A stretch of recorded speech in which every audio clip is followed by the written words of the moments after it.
Chers libéraux, récoussons tracteur, voilà notre récolte. Qui sème la misère, récolte la colère. Qui sème la misère, récolte la colère. Alors aujourd'hui on était une série d'agriculteurs, que ce soit belges, français, néerlandais et du Pays de Galles.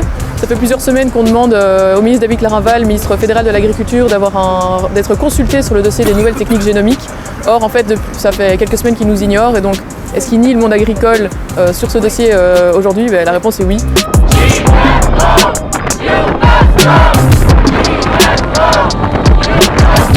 En fait, la FUGEA souhaite dénoncer aujourd'hui un certain nombre de risques d'atteinte sérieuses aux droits des agriculteurs si la proposition devait être adoptée. Alors pour vous en citer quelques-uns, parce que malheureusement il n'y en a pas que quelques-uns, il y en a plusieurs. C'est une privatisation des semences via les brevets. Qu'est-ce qui se passe en cas de contamination? Vous avez un champ OGM, un champ pas OGM, ça se passe comment?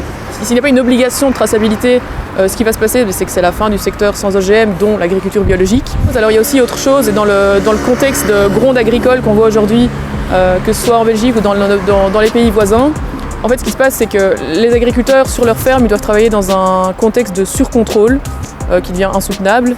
Et en contraste à ça, de l'autre côté, on a le ministre David Clarinval qui met vraiment toute son énergie avec la présidence belge au Conseil de l'Union européenne pour faire adopter cette déréglementation des NGT à la faveur de certaines entreprises multinationales semencières.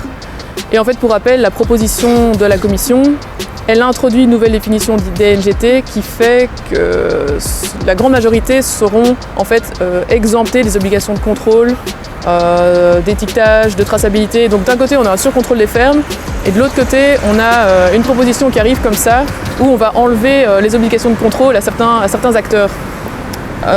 Donc pour nous c'est inacceptable et c'est pour ça qu'on aimerait bien être reçu pour pouvoir faire part de toutes ces inquiétudes au ministre.